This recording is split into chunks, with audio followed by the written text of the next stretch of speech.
Hi, everybody. This is Crypto Rich, working with you to get rich with crypto, filling our pockets with crypto profits. My guest is already waving because he's rearing to go. We're going to be talking about another fabulous project that's born out of the whole Cosmos ecosystem.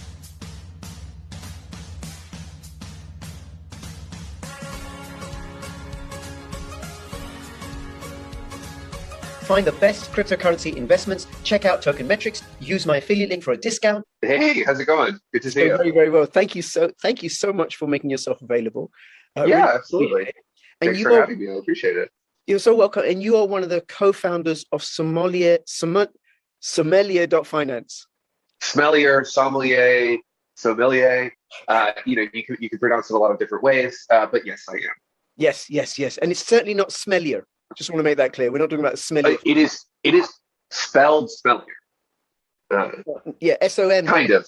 Yeah, but but anyway, I don't know. I say it that way in my head sometimes for fun, but no, it's definitely not pronounced that way. Yeah, and it's definitely not smelly because we know what's smelly. What's smelly is fiat currency. Fraudulent money is smelly, not cryptocurrencies, not gold, not silver, not Bitcoin. Okay, so we're going to start by I just want to find out a little bit about you. Your background in blockchain. Then we'll go into Sommelier.finance and what it is, and we'll go into that. Do you want to start by just saying a little bit about what you do at Sommelier.finance and a bit about yourself? Yeah. Professionally? Sure. So I'm the co-founder of product over at Sommelier.finance. I kind of work on all of the different pieces of the platform with a focus on sort of bringing everything together.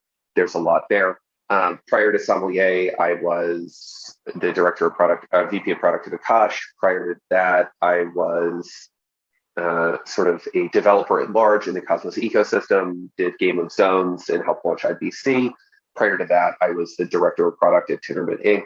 And helped launch the Cosmos SDK and the Cosmos Hub.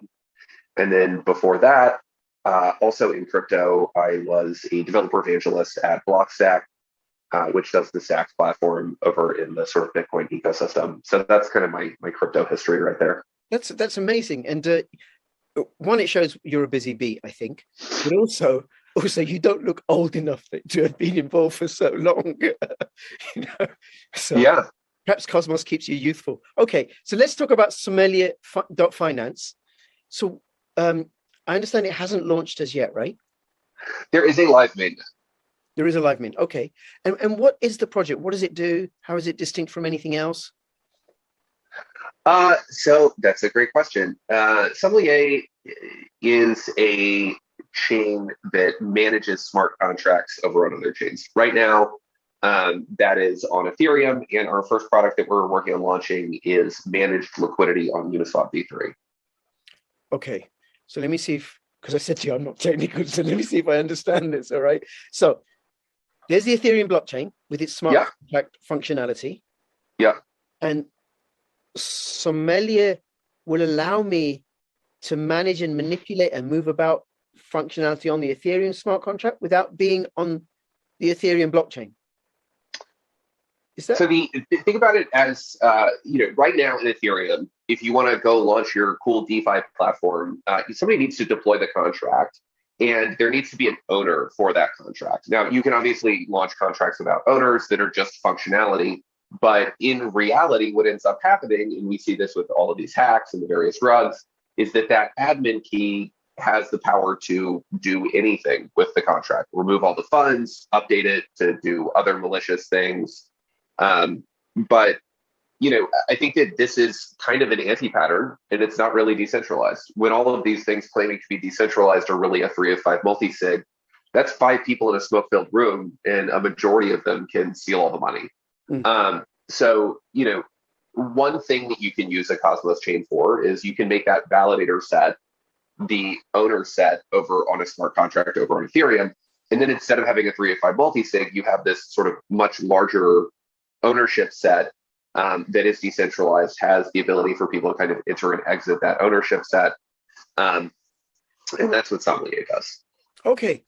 Now, this sounds to me like something in the background, in like an infrastructure project in the background that's really important, makes a big difference that people aren't necessarily going to know about and isn't sexy. So if I think of the railroad, the switching mechanism on a railroad that allows trains to change from one track to not sexy. Not sexy. I wrote one of those too. for the Cosmos Hub. Yeah, we have a router for the Cosmos Hub that's getting shipped in this next upgrade. So happy to talk about that as well. But yeah, you're right. This is like that's kind of the work that I do. I do this kind of background, unsexy infrastructure work.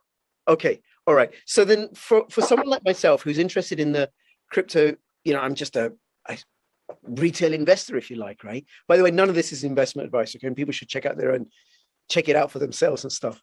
But why would I or anybody be interested? Actually, from a retail point of view, would I be interested in Sommelier.finance? And then we can look at, like, from an infrastructure point of view and a business point of view, what it provides.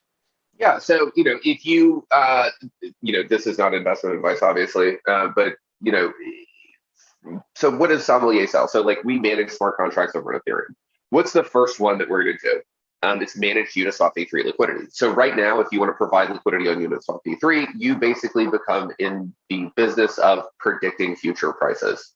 So when you provide liquidity, you put it in a band between, say, $4,200 Ethereum and $4,000 Ethereum in a Ethereum USDC pool. If it goes out of range in either way, you're left either entirely with Ethereum on the downside, or entirely in USDC on the upside. And, that's obviously bad for a variety of reasons. There's this thing called impermanent loss. And also when it goes out of band, there's a loss of trading fees. So the whole reason that you're providing liquidity kind of goes out the window. So this requires a lot of maintenance to sort of maintain where your liquidity is deployed.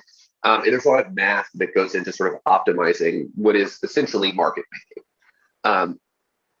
So the first application that we built for the Sommelier chain is to manage this process for you, so that when you provide liquidity in Uniswap v3, it's just like providing liquidity in Uniswap v2, where you can kind of set it and forget it, and somebody takes care of it for you. So any of these things that are sort of like multi-step or require some automation or require some sort of decision-making process, we will be able to manage as the Sommelier chain. And we're going to have a series of products, as well as eventually sort of a developer platform for launching new strategies on top of it. Okay. So, and then you're doing this with Uniswap first. We just built the smart contracts. I've talked to the Uniswap team a couple of times, but, they don't do partnerships. They're just kind of Uniswap. They're there. If you want to integrate with us, you can use our smart contracts, and that's what we've done. But I suppose that's the thing that a decentralized ecosystem, which by and large cryptocurrency allows for, because you can develop things on top of things that are already existing. Permissionless innovation. That's it. The way that you say that. Yeah. It is permissionless. Okay. And when is this going to launch? So that piece of it, probably early next year, if I had to guess. We'll see. Okay. And that'll be the first one. All right. Yeah. And then the Sommelier tokens, because they are tokens with Cosmos, I understand, right? Yeah. How are they being distributed? Are you doing an airdrop and IDO? Have you already had there is an airdrop coming up. We've got some details around that in a repo somewhere. You'll be hearing more about that soon, but we're airdropping to OSMOSIS liquidity providers, a select set of Uniswap v3 liquidity providers, as well as people who have used our app on mainnet Ethereum. So yeah, just be on the lookout for some details around that soon. Fine. And I'll have all the links in the description below, so people can go and check this out. Now, so you're on the Cosmos. I'm still trying to get my head around this, right? You're on the Cosmos blockchain. On a Cosmos blockchain. On one of the many, many Cosmos blockchains. And then you're going to be managing liquidity on Uniswap DEX version 3. In Ethereum, on mainnet Ethereum, yeah. Okay. Now, if I were to use your application, am I going to be eaten by Ethereum gas fees? Likely. Oh, yeah. Great. Yeah.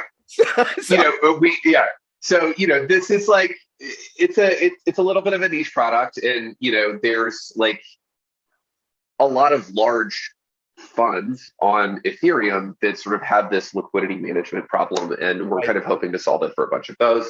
Now, this same technology that we have can be used across any Ethereum virtual machine.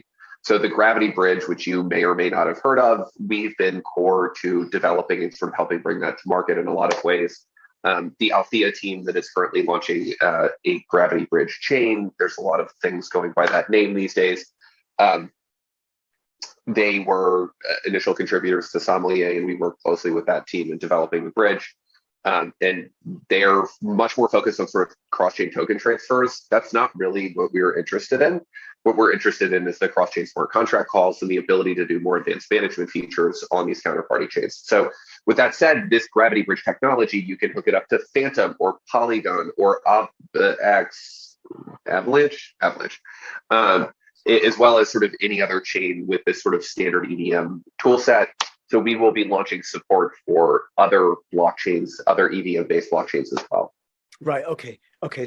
So then the other thing, I'm getting a sense that this really is a product or a project that's, I suppose, for much, much larger players and investors. I mean, like perhaps businesses. Initially, yes, for sure. You know, I think that the goal is to sort of democratize access to more complex financial products by offering decentralized management of those products and permissionless entry and access to those products. Now, I will say that the system that we have built is permissionless. You will be able to enter those contracts over on Ethereum and provide your liquidity at any size. However, obviously with gas fees right now, maybe that's not always the case on mainnet Ethereum. Maybe gas fees go down at some point. We've seen it over and over again.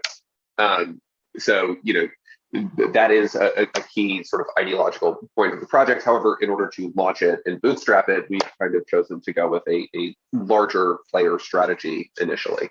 Sure. You know, that makes sense. I'm just going to say this, Jack. I was looking at doing a $20,000 transaction with an ERC20 token, and $500 transaction. Yep. I'm gonna laugh. I'll hold on to these tokens. I'll hold on. I had it during the, I guess it was like the April or May crash. I had a maker position that was like starting to get close to get liquidated. So I had to throw some money into that. And I think I paid $1,800 in fees. Oh. It was confiscatory. So anyway, you're not the only one. I'm sure I'm not the only one who's like, oh my God, forget it. Ethereum is now really for the big players. And then I just have to make mention of this. I contrast that with Osmosis. Yeah. Sweet, fast, easy to use, beautiful GUI, just a fabulous DEX. Unbelievable DEX. They do a great job. Sunny and the team, I've known them very well. And, you know, obviously we still work closely with them. Yes. Okay. All right. Now, so then you're doing this airdrop. How is your project being funded? We raised a round recently. We announced that we raised 23 million from a set of investors. There's a lot more information about that on the Sommelier blog if you want to go check it out. Right. Okay. So it's privately invested funded. Okay. So you're not doing any raises, you're just doing an airdrop. But why even do an airdrop? Because a lot of Cosmos projects are doing airdrops. Why? Why would you do airdrops? It's marketing. You know, we're doing it for user acquisition. So, you know, who are we airdropping to right now? We're airdropping to Osmosis LPs. The current product is kind of focused on liquidity providers. So we want to talk to those people. We want them to be interested in what we're doing. And we want them to see that in the future, we will support use cases over on Osmosis. We are airdropping to Uniswap LPs in some select pools. We want these folks to know, hey, we're going to be offering managed liquidity in these pools that you're in. You might want to check that out. And then we're airdropping to users of the app. You know, I think that if you have existing users, it's extremely important to kind of continue to incentivize them and to pay them back for using your platform. So that's who we're airdropping to right now. Right. Okay. And I'm just thinking what a contrast it is to the days of 2017. Where people were just throwing money, you know, give us your money, give us your money. And now it's like, oh, we're giving you free money. We're giving you free money. I mean, you know, the airdrops it's a marketing thing. And it's a way to buy eyes and buy users. And, you know, I think the Osmosis airdrop was kind of brilliant. They airdropped to Atom holders. Like that was their community. And they wanted to sort of focus on the smaller Atom holders and to bring in new people into the ecosystem. And their airdrop was very focused on that. Juno doing a kind of a similar strategy. But airdropping and this sort of like token-based marketing is one of the superpowers that crypto has over sort of non-crypto projects. I worked in the open source world prior to joining crypto, and bootstrapping an open source project is real hard. When you have tokens to give people, it becomes much easier. Yes, no, I can get it because I got the Juno chain airdrop and the Osmosis airdrop, and oh my God, I'm sold. Okay, I'll hold on. I'll go and get some more. It worked. It really worked. It worked, shocker. Yeah. It really, really worked. And then I've recently gone and got myself some more Luna, which I should have got ages ago. You and me both. Yeah. Yeah, but don't worry, that one is going to run, I think. Okay. Now, you mentioned an app. So this app is live currently. App.Sommelier.finance. It's the easiest way to add liquidity to UNISWAP free. Right. And it's available for people to use. Yeah. And they just have to watch out for the Ethereum fee. Ethereum gas fees, yeah. Yeah, okay. And I suppose, is there sommelier fees? But I imagine they'd be tiny? No, not on the app. Okay. Yeah. All right. Now, I know, is there anything else you want to let us know about? Anything else we haven't covered? I mean, I don't say a whole ton about Som. Like, I answer questions whenever people have them. What we're working on is exciting. I think that there will be a lot more information out there about it soon, and there'll be more apps that people can use. And as there's more to talk about there, I will be talking about it more. Fabulous. Yeah. Jack, I really appreciate you taking the time out to talk to me. I'll have all the links in the description below. I do invite people to go check this out. Yeah. And, just investigate another one of these fabulous Cosmos ecosystem projects, and just something on that, because I think, in terms of the number of projects and applications, Cosmos is way behind Ethereum, also way behind Binance.